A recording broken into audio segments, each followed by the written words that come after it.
Hala ka, Risa Hontiveros. Ayan na nga mga kaibigan. Ito nga galawan ni Senator Risa Hontiveros. Ito rin yung mga ginagawa nila kay Vice President Sara Duterte at sa iba pa nilang kalaban sa politika. Ayan, dahil sa kanilang ambisyon, mga kaibigan, itong mga katulad ni Senator Risa Hontiveros, malakas gumawa ng mga kwento, malakas pong magpakalat ng mga fake news, fake information, and fake witness, mga kaibigan. So, sa ginagawa po nila, ay sa umpisa tuwang-tuwa sila at meron silang mga nababayarang mga tao, no? Kaya proud sila na ay natuklasan ko itong ganito, nalaman ko na ganito pala yan. Tapos at the end of the day, sila rin naman pala ang may kagagawan kaya nagkaroon ng ganong mga balita at mga issue. Kumbaga, halimbawa, yung ginawa po niya sa Farmally, pinalabas niya kunwari na naimbestigahan niya, natuklasan niya, nalaman niya na yung mga medical supplies and equipments, gadgets, etc. ay mga substandard. Tapos pinagmamalaki niya, natuklasan din niya na yung mga medical supplies, no? Yung mga medicines, mga gamot ay expired na. Yan. So, sabi niya gano'n, nakarimarim, nakakabwisit itong mga ganito, ganyan. Hindi na inisip itong mga kaligtasan ng maraming Pilipino. Ganyan, yung gusto niyang palabasin. So, ang dami niyang mga pinagbintangang mga tao. No? Kaya naman, idinidiin niya yung mga top executives ng Farmally. Okay? So, para siyempre mapatunayan na ipakita sa buong mundo, sa buong bansa na napakahalaga ng kanyang natuklasan, no? Substandard. Tapos expired na yung mga gamot. Siyempre, ito yung ginawa niya. Naghanap siya ng fake na mga witnesses para patunayan na yung kanyang nalaman ay totoo. Oh. So, yung ginawa niya, naghanap siya ng mga fake na mga witnesses. Ang naging kalabasan, mga kaibigan, ay nakakulong yung mga top executives ng Farmally. So, dahil ba naman, napakalaki naman kasing kasalanan yun, yung magsusupply ka ng mga medical equipments, gadgets, devices, mga medical supplies. 'Di ba? Ang susuplayan mo, mga hospital, siyempre ang gagamit ay mga pasyente. Tapos substandard yung ibibigay mong supply.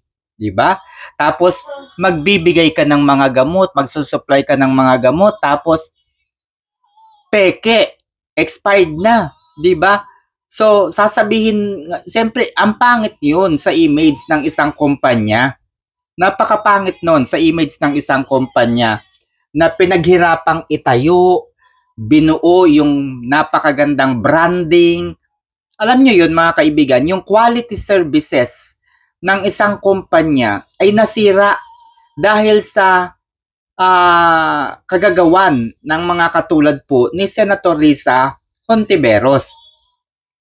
Naghanap siya ng witness para patunayan na substandard yung mga medical supplies, tapos expired na yung mga gamot. 'Di ba? Ang pangit pakinggan, mga kaibigan. Paano na lang kung yung negosyo ay start up pa lang? No, paano na lang kung yung negosyo ay pinaghirapang itayo ng isang businessman na nagsumikap lamang para magkaroon po ng kapital, tapos sisirain lamang sa loob ng ilang oras, ilang araw, dahil gagamitin ba naman yung Senado? Gagamitin ba naman yung karapatan nilang magsagawa ng legislative inquiry na tinatawag? No? Palain nyo magsasagawa ng legislative inquiry na ang purpose dapat ay makalikha ng saligang batas. Yun po ang purpose ng legislative agency of the government. Magpanukala ng saligang batas. Kaya nagkakaroon po ng legislative inquiry na tinatawag.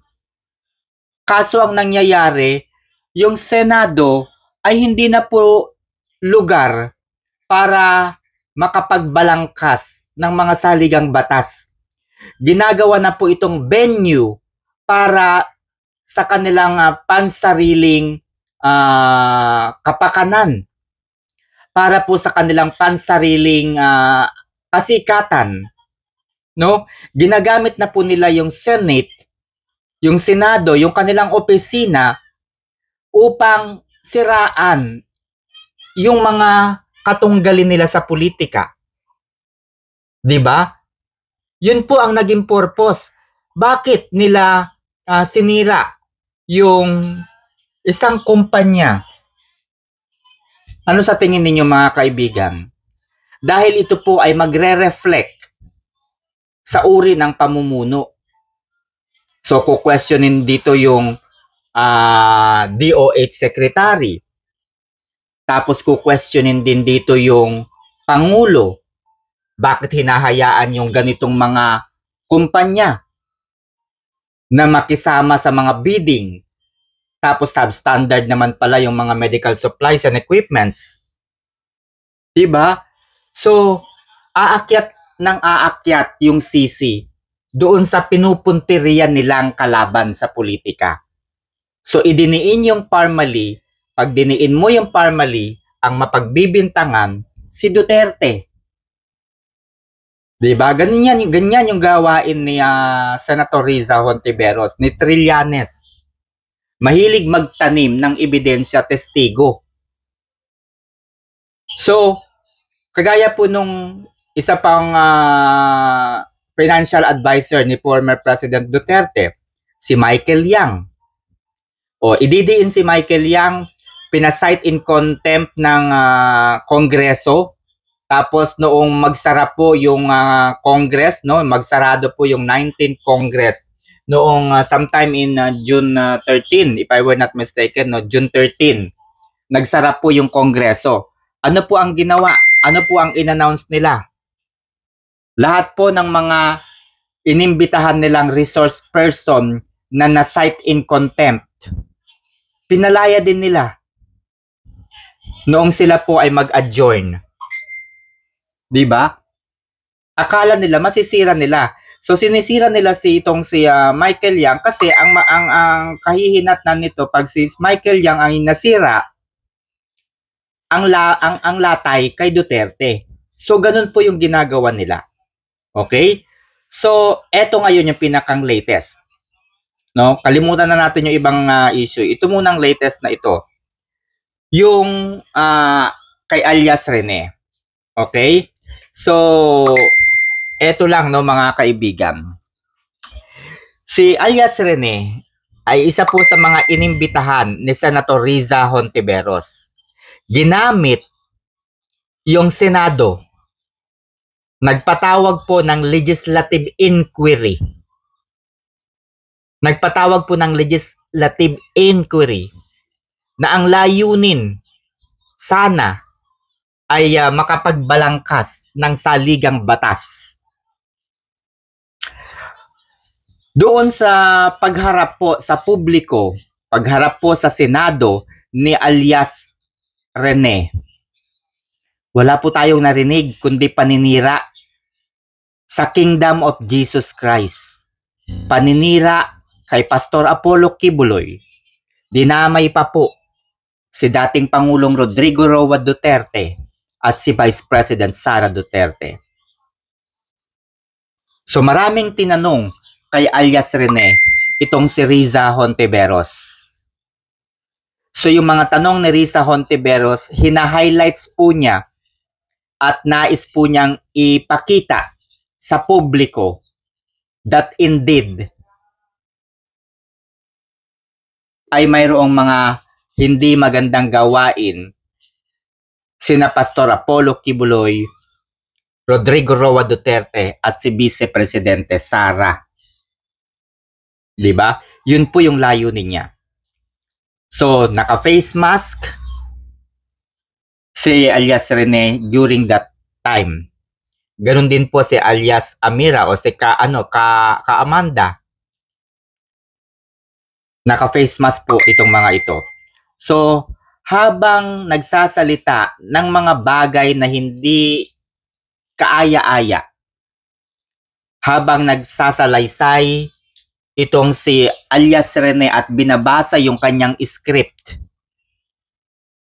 para tuluyang masira ang pangalan, ang kredibilidad nitong sina Pastor Apollo Kibuloy, Rodrigo Roa Duterte at Vice President Sara Duterte. Naisip ba ni Risa Hontiveros that these persons ay malalagay sa alanganin, madudungisan ng pangalan, magkakaroon ng kahihiyan? They might put them in danger. Danger, baka paglabas nila at makita sila ng mga tao sa kalsada ay baka na lamang sila bigla-bigla ang barilin sa sobrang galit. Naisip ba yan ni Senator Risa Hontiveros? O ngayon lang niya naisip nang magsalita si alias Rene na sinasabi na so sabi niya, yung paglantad daw ni alias Rene, yung pagsasabi ng mga bagay na hindi tama, pagbabanggit no sa mga identity no ng mga witnesses, ng mga victim, and even yung kanyang sariling staff ay maglalagay daw po sa alanganin. And according to Senator Risa Hontiveros, such disclosures of information is a clear and present danger to public safety. Alright? Ganun lamang kadali mga kaibigan. Senator Risa Hontiveros is a vocal advocate for human rights and transparency. Recently, she denounced the video published by Michael, alias Karene, which, according to her, it endangers the lives of witnesses, the victims, and even her own staff by revealing their identities and personal information. She emphasized that such disclosures will pose a clear and present danger to public safety and warned that all individuals behind this act would be held accountable. However, this strong position on the sanctity of confidential information can be compared and arguably contrasted with Senator Risa Hontiveros' previous public challenge to Vice President Sara Duterte to reveal the identity, the real persona of a certain Mary Grace Piatos, a supposed alias or figure involved in a controversy. Vice President Sara Duterte has maintained the confidentiality and refuses to disclose the identity. Because, abogado po si Vice President Sara Duterte. Alam po niya na kapag in-expose kung sino ang tao sa likod ng Mary Grace Piatos, ay maaari po siyang balikan ng ating saligang batas. Malinaw po sa isinasaad, malinaw po ang isinasaad sa Republic Act number 6713 o yung tinatawag po nating the Code of Conduct and Ethical Standards for Public Officials and Employees. Particularly, itong provision na ito mga kaibigan, public officials must protect confidential or classified information obtained by reason of their office. So, sa mga hindi po nakakaalam, kapag inireveal po ni ni Vice President Sara Duterte kung sino ang tao sa likod ng Mary Grace Piatos, maaari pong malagay sa alanganin ang buhay, ang pamilya ng totoong Mary Grace Piatos. Kapag nalagay po ang buhay ng pamilya at ng tao sa likod ng Mary Grace Piatos, malaking kaguluhan ito, mga kaibigan. Sapagkat ang mangyayari ay mapapasama pa ang buhay ng totoong Mary Grace Piatos. Bukod po sa mapapasama pa ang buhay ng totoong Mary Grace Piatos, expect po na maaring balikan ng batas si Vice President Sara Duterte.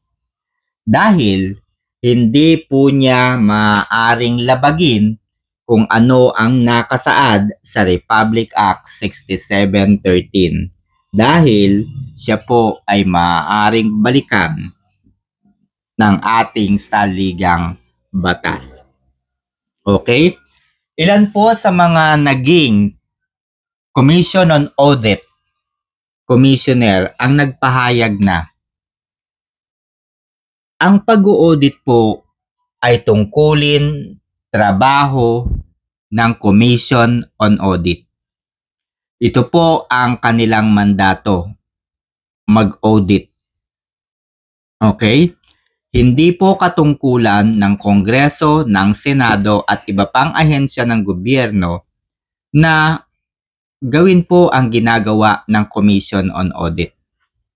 Only the COA is responsible para sa pag-audit. Okay? Ang tao sa likod po ng Mary Grace Piatos ay ilalagay po ito sa isang sealed envelope. Ilalagay po ito sa isang sealed envelope na hindi po maaaring makita at i-request ng basta-basta. Ito po ay naglalaman ng mga confidential information at protektado po ito ng ating batas. He who exposed this ay maaaring makasuhan because this is not for public consumption. Okay? This is not for public consumption. Ngayon, paano mangyayari? Paano ma-audit? Kung ganun pala nakasealed sa envelope. Pwede pa rin pong ma-audit. Ang nakalagay lamang po sa sealed envelope ay yung pangalan ng tao sa likod po ni Mary Grace Piatos. Yun lamang po ang confidential. Yung tao sa likod ni Mary Grace Piatos. Hindi po ito maaaring i-reveal. Okay? So very simple lamang. Paano ino-audit ng COA yung mga confidential and intelligence fund? Simple lamang. Magsusumiti po ng certificate ang opisina. Ilalagay po doon sa certificate that the office has a project launch last July, November, and so on and so forth. And with this, we are contracted. We are contracted the Philippine National Police. We are contracted the National Bureau of Investigation to do something, to investigate something, to do surveillance, and so on and so forth. So therefore, para po mangyari yung pinapaimbestigahan ng Vice Presidente, yung pinapa-surveillance po nila, kakausapin niya halimbawa NBI, Philippine National Police. Yan, kakausapin po niya yung mga yan at sasabihin na can you please investigate this? Can you also do a surveillance of this? Kasi may mga nabasa kami na ganito, merong recruitment ng mga kabataan, meron kaming narinig na ganito na meron daw mga high-ranking officials sa DepEd na gumagawa po ng katiwalian, involved po sa graft and corruption, and so on so forth. Maaari nyo ba itong imbestigahan? So, kakausap po siya either sa NBI, sa PNP. So, sasabihin niya, investigahan nyo nga po itong mga report na natatanggap namin. So, therefore, since nakausap niya ang NBI, nakausap niya ang PNP, ang gagawin naman po ng dalawang ahensya ay tatawagan po nila yung kanilang assets. Tatawagan po nila yung kanilang assets, yung kanilang, ang tawag dito, intelligence, yung kanilang whistleblower, yung kung tawagin. So, tatawagin po nila yung kanilang intelligence, ipapaliwanag kung ano nga ba yung pinapagawa, no, ni BP Sara, ano nga ba yung pinaiimbestigahan ni BP Sara. So, ganun po ang mangyayari. Itong taong ito, itong intelligence na ito, mga kaibigan, ay hindi po kilala ng Vice Presidente kasi ang bahala po dito ay yung pinakang ahensya ng gobyerno. So, for example, merong pinapa-surveillance, merong pinapamanmanan itong si Vice President Sara Duterte na involved sa pagre-recruit po ng mga kabataan upang maging NPA. O di siyempre, kakausapin niya yung NBI o kaya PNP o meron akong nabalitaan na ganito, may mga recruitment daw na nagaganap kung saan yung mga kawawang kabataan ay nire-recruit para maging kasapi ng NPA. Maaari nyo ba itong investigahan? So, sasabihin po ng NBI, sasabihin po ng police, sige po, Madam Vice President, kami na po ang bahala dito. So, yung tao na kanilang uutusan para magsagawa ng surveillance, magsagawa po ng mas malalim na pananaliksik, hindi po kilala yun ni BP Sara. Yung tao na yun po ang ilalagay sa sobre. Bukod po sa sobre na yan, magpapakita po yung police o kaya yung NBI ng kanilang liquidation report. Ipapakita po niya yung kanilang mga ginawa, yung kanilang mga inimbestigahan. Yun, nakalagay po yun. Ang tawag doon, liquidation. So, nakasulat po yun doon ng malinaw, yung kanilang naimbestigahan, yung kanilang natuklasan. So, isasumitin nila ito sa Office of the Vice President. Sasabihin nila, Madam Vice, ito na po yung aming sinurveillance. Ito na po yung aming inimbestigahan. Nandito po sa sobre, sa envelope, sa sealed envelope, yung tao sa likod ng investigasyon. Okay? So, ganun po ang mangyayari. Alright? So, very simple. Ngayon, ang gagawin naman po ng Office of the Vice President, isasubmit na ito sa COA. Ngayon, ang makakakita lamang po nito ay yung COA lang din. Pero hindi po lahat ng tao sa COA. So, ang makakakita lang din po ng liquidation report na ito ay ang COA. Okay? So, nakalabas po yung liquidation report, yung certification. Okay, yung certification, lalabas na po yun. Pero yung tao po sa likod ng activity na yun, likod ng program na yun, ay hindi po nakalagay at hindi po makikita. Yun po ay naka-sealed envelope. Okay? Ngayon, bakit kino-question yung notice of disallowance? Ano ibig sabihin nito? Ang notice of disallowance ay hindi po pandarambong. Ang notice of disallowance ay hindi po pagnanakaw.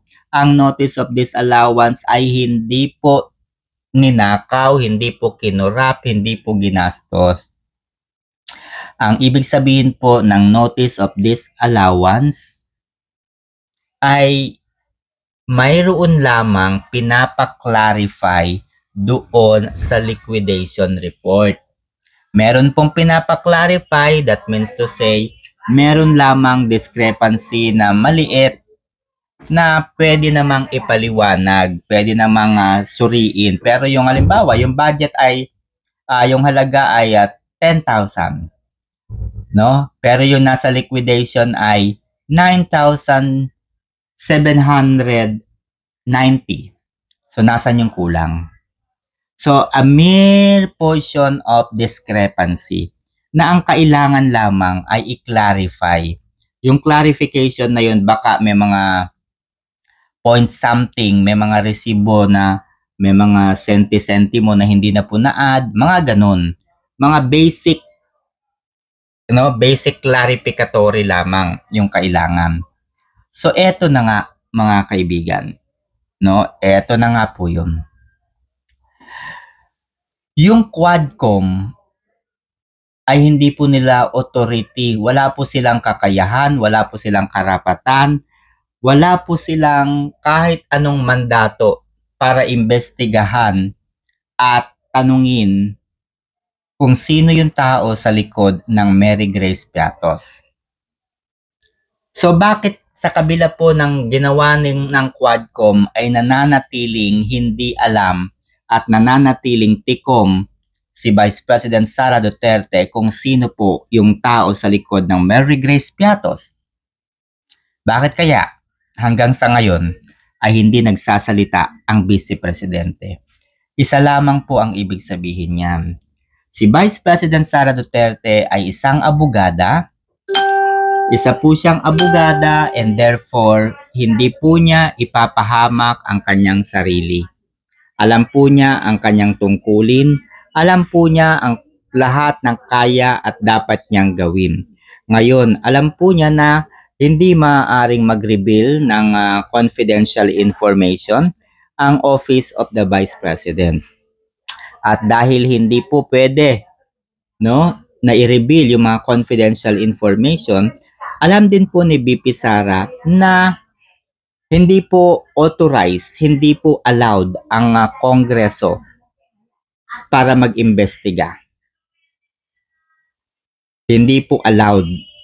Now, bukod po dyan mga kaibigan, hindi rin siya pwedeng magsalita at i-reveal kung sino nga yung Mary Grace Piatos kasi siya po ay babalikan ng batas.